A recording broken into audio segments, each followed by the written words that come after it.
Hello, everybody. I'm so happy to be with you today and delighted to welcome you to my first ever Facebook Live. So thank you so much for having me.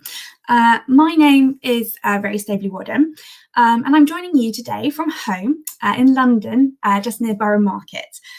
So I've worked for Findmypast now for 15 years. 15 years? Sorry, not 15 years. 5 years, helping to oversee the digitisation of our record sets. And I also create content for our sister site, the British Newspaper Archive.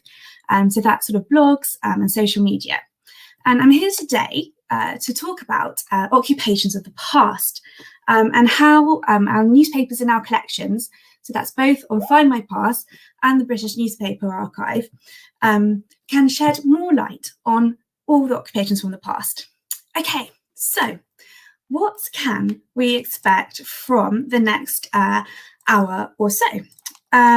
So, I'm going to focus on two different types of occupations, one rural and one urban, and explore how our newspapers can help us learn more about them.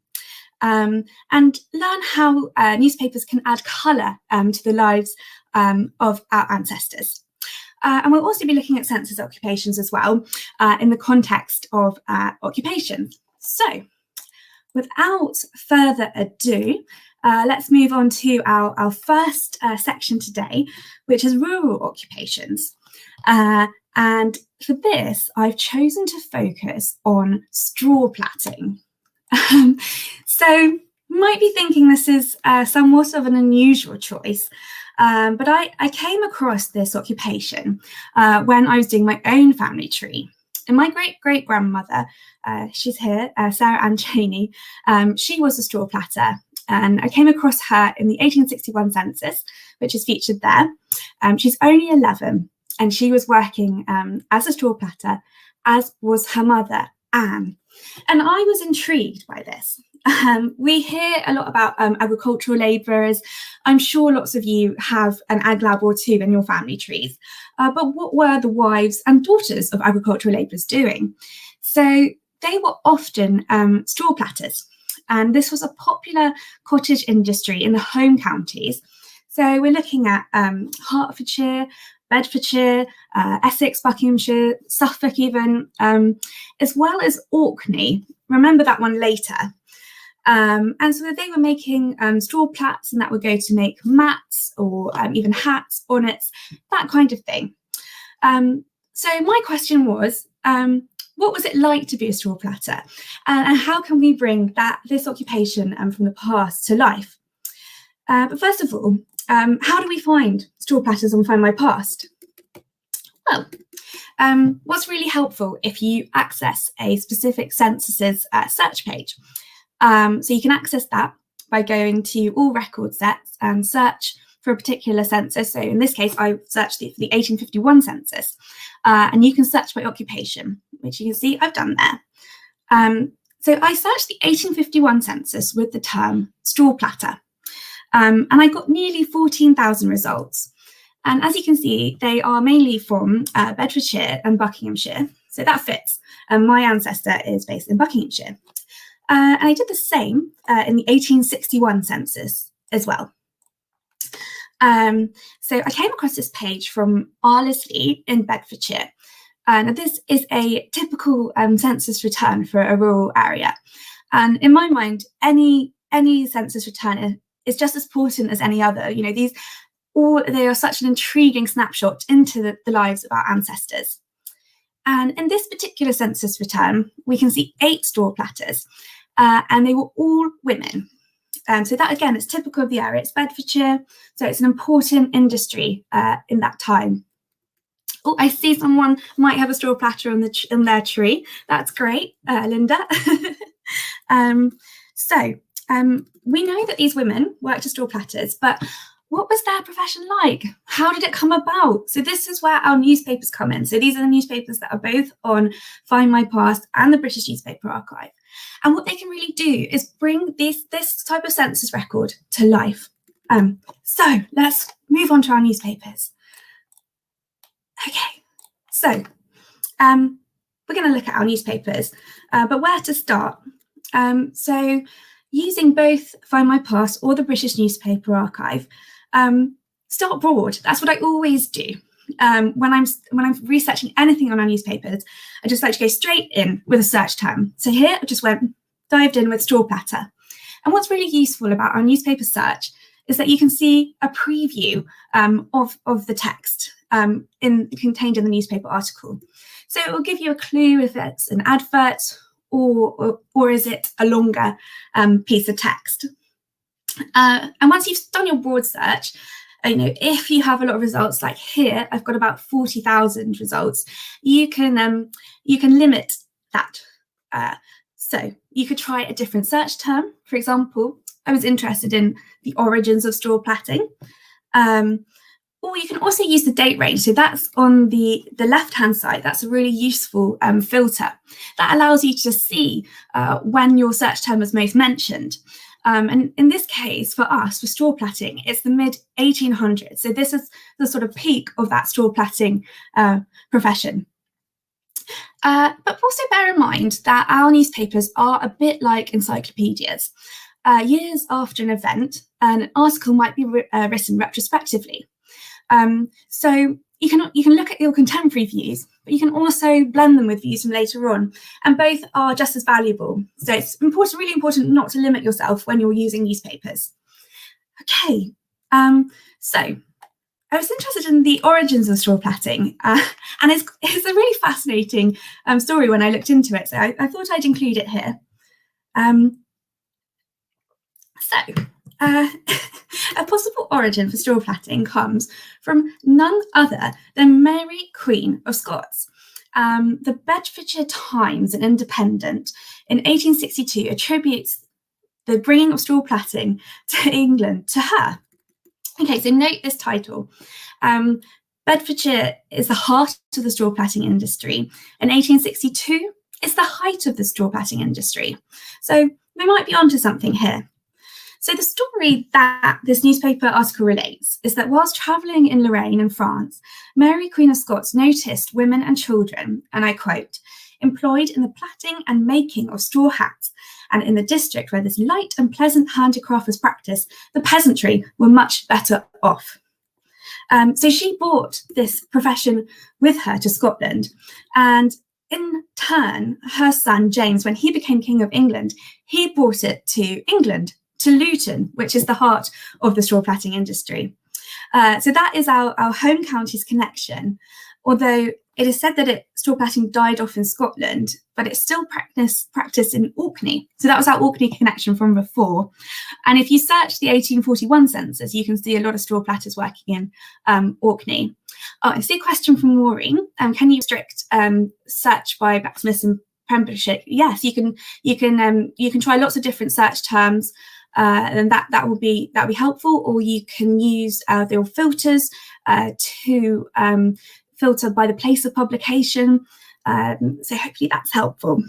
Okay, so by the 1720s, the straw platting industry had taken a foothold in England. There was a hat called the milkmaid hat, which was a straw hat, and that became very fashionable. So it evolved and it evolved to reach a peak of popularity in the 1840s and the 1850s. And in 1851, straw platting formed part of the Great Exhibition. But it was still domestic in type. It was still a cottage industry. It wasn't industrialised. And by 1861, the Bedfordshire Times tells us that 50,000 women and children were working in this profession. And they were creating 200 million yards of plat a year, which was exported to Australia, the West Indies, India, Brazil, and Europe. So these were mainly unmarried women who were working in this profession. And this is a quote from the newspaper, and they were skillful and quick, and they earned the most, but some married women contrived to do as well. So that was good to hear. But what allowed the straw platting industry to expand so greatly in that mid-19th century? So we have another French connection here. And you'll see this illustration on the right-hand side is of French prisoners of war during the Napoleonic Wars. And it is said that they brought new methods of straw platting to Great Britain. Before, the Bedfordshire Independent tells us, the contrivances for the splitting of straw were of a clumsy character. But this changed when two French prisoners at Yawkey Barracks near Stilton made the first ever straw splitter some point between 1803 and 1806 at the height of the Napoleonic Wars. So this innovation made straw platting much easier. Okay, but what was it actually like to be a straw platter? So this is the exciting bit. We get those testimonies. So let's have a look. Right. So we have the testimony here from Viscount Peel in the 1890s. He was a Liberal politician and he visited a female straw platter. And his account was published in the Leighton Buzzard Observer. And he remarked that it seemed a hard lot to labour, to work for such a pittance, and to work so hard. So it does sound incredibly unpleasant. And just to read out the rest of his testimony, he says that the trade is disagreeable, no one can gainsay. The continual passing of the straw through the mouth scratches the lips and leaves a nasty taste in the palate. Moreover, the action of the sulphur fumes with which the straws are cleansed and the friction of the sharp-edged straws on the enamel of the teeth hasten decay. Few straw platters have sound front teeth, except, of course, the little children, and in the case of adults, they are usually worn right away. So it sounds pretty nasty. But in contrast, we have this very romantic sketch of a Luton lass plaiting straw from the penny illustrated paper. I mean, it's a very pretty picture, but we can't see her teeth. So the truth of it, both of these are outside views, not exactly the lived experience, but still illuminating sources for us to understand what that profession was actually like. So, as I mentioned before, the height of the straw plaiting industry was reached in the mid 1800s, and it was featured at the Great Exhibition. And we see some sketches here from another straw plaiting exhibition featuring all different sort of shapes and sizes of the straw platter's work. And this is from the Illustrated Sporting and Dramatic News.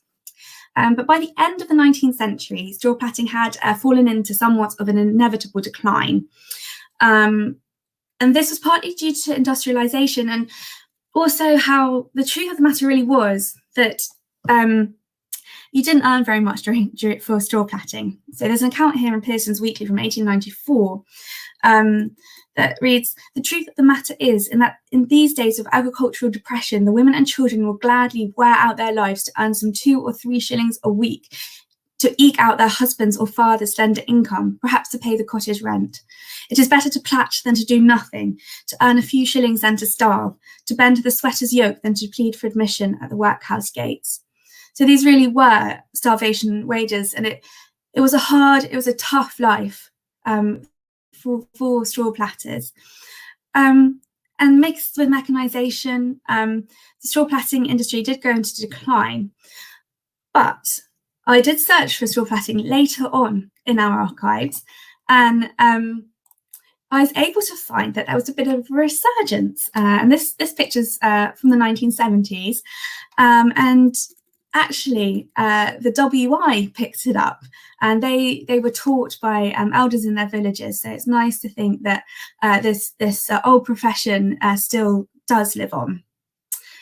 Okay, so just wanted to highlight some of the useful newspapers that we have on both Findmypast and the British Newspaper Archive that help me with my research. And if you have agricultural ancestors, be helpful for you too. So we use local titles like the Bedfordshire Times, but we do have some more specialised titles. So there's the North British Agriculturalist, which was dedicated to horticulture and agriculture. And this was published in Edinburgh, and it was one of the most widely circulated agricultural titles in Victorian Britain. And for a southern perspective, we've got the Sussex Agricultural Express. And we also have the Illustrated Sporting and Dramatic News, which was founded in 1874. So when it was founded, it was much more focused on sport and the theatre, but by 1957, it actually become farm and country. And I couldn't resist. There was just one more title that I really wanted to share with you today, and it's one of my favourites, and that is The Landswoman. So this was founded in 1918. It was the official monthly magazine of the Women's Land Army, and we have it in beautiful colour on the archive and on Findmypast. So it was a support mechanism for the Women's Land Army. It's filled with great photographs, sort of ploughing matches, all sorts of things, and wonderful adverts for the female farmhand. So you can find everything from all-weather boots to all-weather face creams. Okay, so that's the end of part 1. We will move on now to part 2. Just going to have a sip of water. Okay, so part two, going to look at an urban occupation. And for this, we are going to look at the factory half-timer. So who or what was the factory half-timer? So these were children who were generally aged 11, who split their time between schools and the factories, hence half-timer. So it was unfortunately, child labour was prevalent in 19th century Britain. However, there were various reforms as the century went on. For example, child chimney sweeps, that was cracked down upon, and compulsory schooling was introduced from the 1870s. Conditions had improved by this point in time, but still children from the age of 11 were still expected to work, and even some younger did end up working. So these factory half-timers found themselves in a kind of limbo, caught between school and the workplace. So let's have a little look for some factory half-timers on Findmypast in the censuses. So I've gone to the 1891 census page. So again, if you go to that via searching for all records and then typing in 1891, you should be able to find that. And you search in the occupation field for half-timer. And I was a little bit surprised with this because I only got 233 results. And I had read that the contemporary accounts give that figure to be 120,000 as 120,000 half-timers working in Britain in 1896. This might be, though, because they would use other names to describe their occupation. What they probably would use is the role in the factories that they would have. So, example, a spinner or a scavenger. However, I did manage to find an example here in Ernest M. Hacking. He's from Blackburn, so a big industrial centre, and he's aged 11, so that is the usual age for half-timer, and he's living with his widowed mother. So, what can we find in our newspapers about the half-timer? Okay.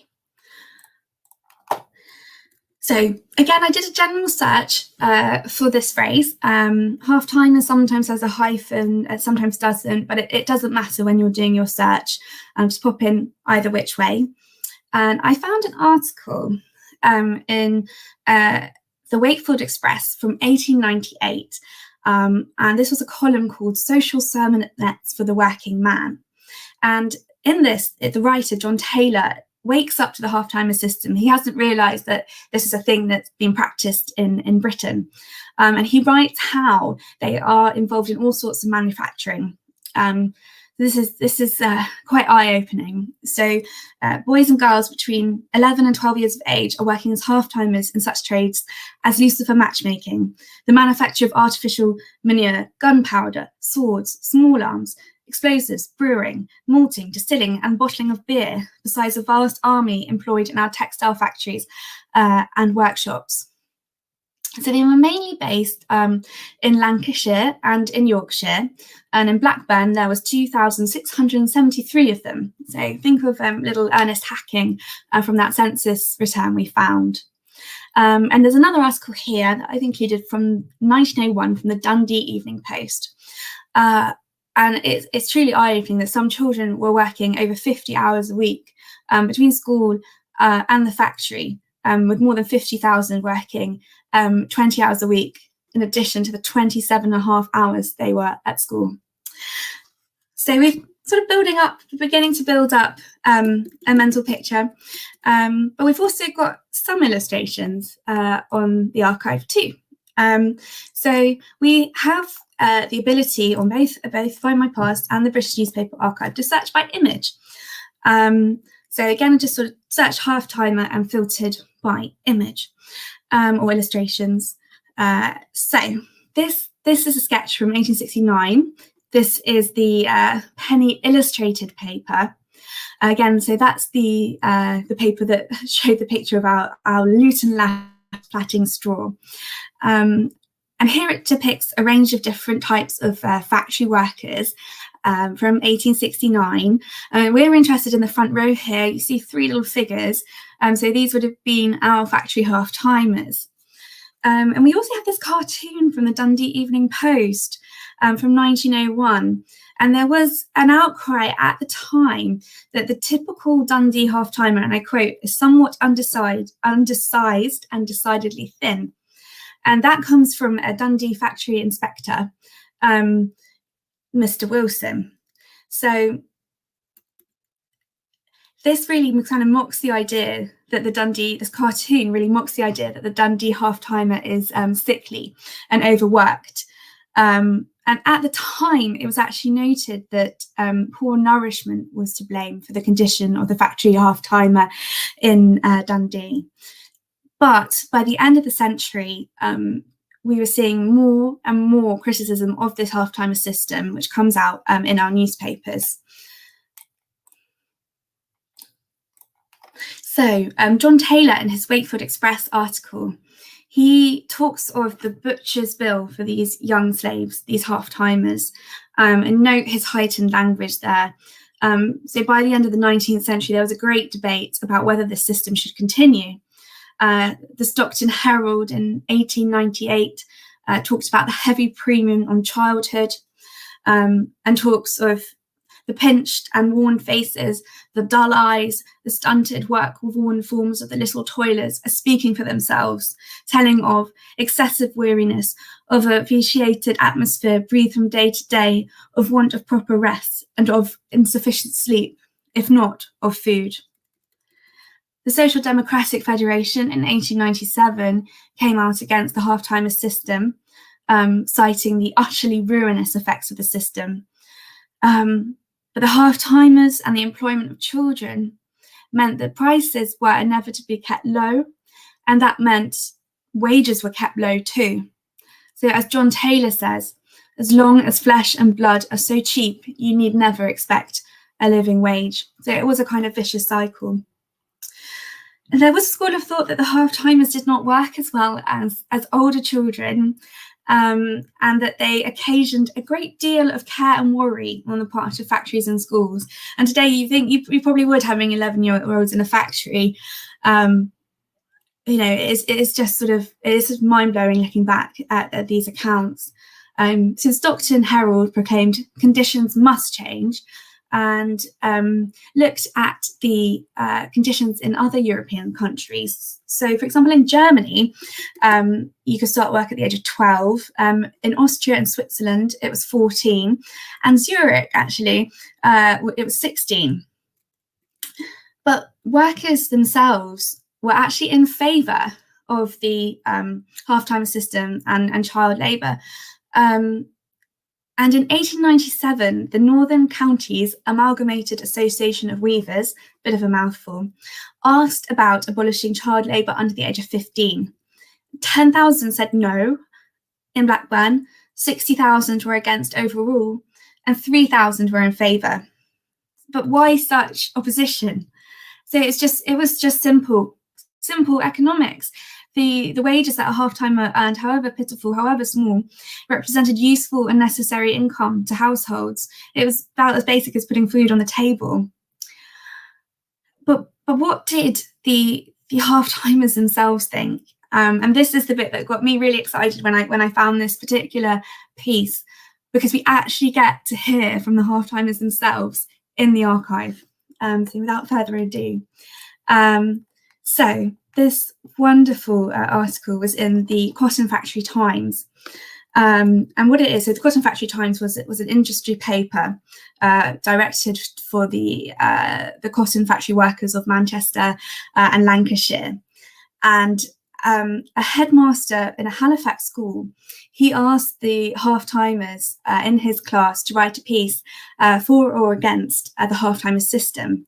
And this was published in 1908 in the Cotton Factory Times. And one boy declared for the mill, and what it's written sort of completely as is with their dialect and with their spellings. So I will read this out because it's a wonderful account, but I won't do a Yorkshire accent because that might be very offensive. Not very good. A Yorkshire accent. So there we go. So this little boy said, "I like the mill better than the school because we get a wage for working at the mill, and we don't get a wage working at the school. But it is easier at school than at the mill because we cannot sit down at a mill and we can at school. Then we have a half hour for breakfast and we play at runnings, and we cannot play at runnings in school. But we cannot shout, sing and whistle in school and can at mill. And it is warmer at mill than at school because all the wheels are flying round." So I think this little boy appreciates the freedom that working in the mill, he can run around, he can make a noise, and he can't do so at school. But on the other hand, this little girl declared for the school. "I do not like the mill because there's such noise about you." Oh, someone says, "Where's Sean Bean when you need him?" Well, I exactly agree. We love Sean Bean. So this little girl said, "I do not like the mill because there's such noise about you. And when you go in, it smells very sickly. Sometimes it makes their eyes ache and it makes you tired. And sometimes it makes you sickly. Sometimes it makes you feel dizzy. I like school because there's no nasty smell about the rooms, and because the windows are always kept open to let out the bad air so that we can breathe in the pure air. At the mill, you cannot open many of the windows, and at school you can." So this girl's, she's obviously come out for the school. Just the conditions in the mill sound awful, and she's sort of, her senses are overwhelmed by it. So in all, out of 35 children, 21 were for the school, and boys were mainly for the factory, and they all sort of along the same lines as, there's more freedom, they could play. And of the girls who declared for the factory, they relished that opportunity to bring money home to their parents. So it's so wonderful to hear their voices, and publications like the Cotton Factory Times are so interesting if you have ancestors who were working in that profession in the textile trade in Lancashire and beyond. So by 1914, the Cotton Factory Times, that same publication, was reporting that factories had done their best to get rid of half-timers, and the system finally ended in 1918 with the Education Act, or the Fisher Act, which made schooling compulsory for ages 5 to 14. So there were no more half-timers after that. Okay, so before we end, just some more useful newspapers for you. There's the Cotton Factory Times that I was talking about before. So that, again, that's aimed at the cotton factory workers of Manchester and beyond. So that's got all sorts of things like news from the mills, fiction aimed at the working classes there, and it's in their dialect as well. So it's a really wonderful title. And then we have the Beehive, which is slightly different. This is an early trade unions publication. We have a couple of sort of early labour movement titles on the archive, which is, again, it's an interesting perspective on industry and the lives of the working classes. Okay, so I'm just so happy for having to be here today, and thank you so much for joining me. And You will find more on the British Newspaper Archive blog, both about the straw platters and the half-timers. And my advice is just to get out there and get searching. Have a look, whatever your ancestors' occupation is, you are sure to find something in the British Newspaper Archive. Adverts are very illuminating if you've got ancestors in service, for example. So there's so much more to discover, and I focus on 2 very specific professions today. So if you'll have me back, maybe I'll do some others, and if anybody has any suggestions for me, that would be great. But thank you so much.